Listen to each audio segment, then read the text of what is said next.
There's a young man who is a construction worker and he's working on the construction of a masjid of a big grand mosque and at the completion of the construction of this masjid, the sultan who ordered the construction of the masjid, he wanted all of the construction workers to leave, and the reason is because his daughter had asked him, this is the princess, the sultan's daughter. He made a special request that after the construction of this beautiful grand masjid, it means he wanted to be the first one to go into that masjid and pray to Raqqa in the musalla with no one else there. So this was the request of the princess. Masjid is finished. The construction workers leave, and this construction worker he was falling behind. He was late, and he didn't realize that everyone else had already left. And then they had allowed the princess into the masjid to go pray. So as he's leaving, he catches a glimpse of the princess inside the musalla of the masjid praying to Rakat of the Nav, and the scene was such incredible to him. It was such an amazing scene, and he basically just fell in love with her. The princess, which was a very beautiful image to him, and he fell in love with her, and it became more than that. He became infatuated with her. So when he came home, he told his mother about what had happened, and he said, "If you have to go to the sultan and ask for the princess hand in marriage," and the mother said, "I can't go. That you are a construction worker, you know the sultan's not gonna have his daughter going to marry you." But this construction worker became infatuated. He couldn't work, he couldn't think, he couldn't eat, he couldn't sleep. He was just in a miserable state, and the mother, out of fearing for her son and his well-being, he was realized that if she doesn't do something, he may die because of refusing food. This point, so he goes to the palace, and she asked to speak to the sultan, and the guards, they turn her away, and she insists, and she says, "My son is going to die. I have to talk to the sultan." So finally, they let her talk to the sultan, and she mentions the story to the sultan, and the sultan asks that she come back with this construction worker.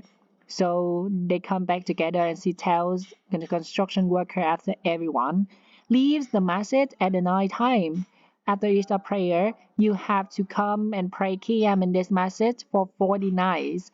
If you come and pray Qiyam in this masjid for 40 nights straight, I will let you marry my daughter. You'll be someone there to make sure that you come, and if you miss a day, we'll know about it. So in 40 days, if you fulfill your end of bargain, I will let you consider my daughter for marriage. As the construction worker is excited, this is a chance of life. So he goes the first day and he prays Qiyam in the masjid after everyone leaves, and he goes the second day and the third, and after a few weeks, he notices that he's getting better. He's eating again, he's drinking again, he cares about life and again, and eventually he starts to really, really enjoy coming to the masjid and praying Qiyam when everyone else has left, to such an extent that he starts to pray to Allah that Allah never takes away these beautiful moments that he has with him alone in solitude, praying to him in the night.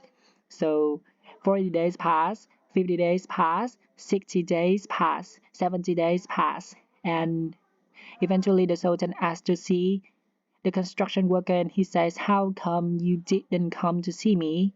You fulfilled your end of bargain. You prayed all 40 nights. We saw that you prayed.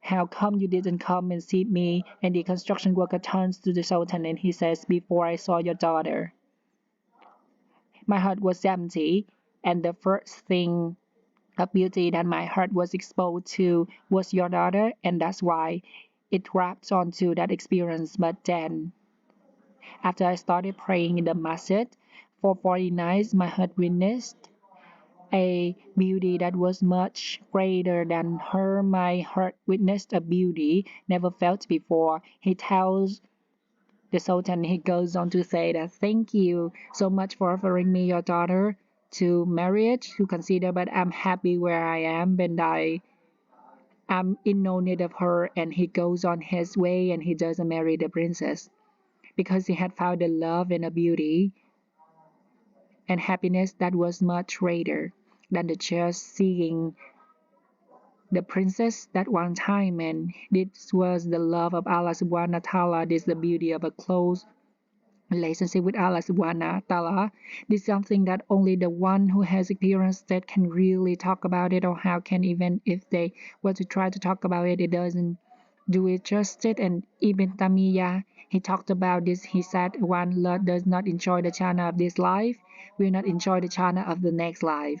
And the scholars who talked about what did Ibn Taymiyyah mean, and is it to be in a state where slave Allah loves Allah so much and is leads with the Lord, and Allah loves His servant so much and is pleased with His servant, and is mentioned in the Quran Radi Aluha Anum.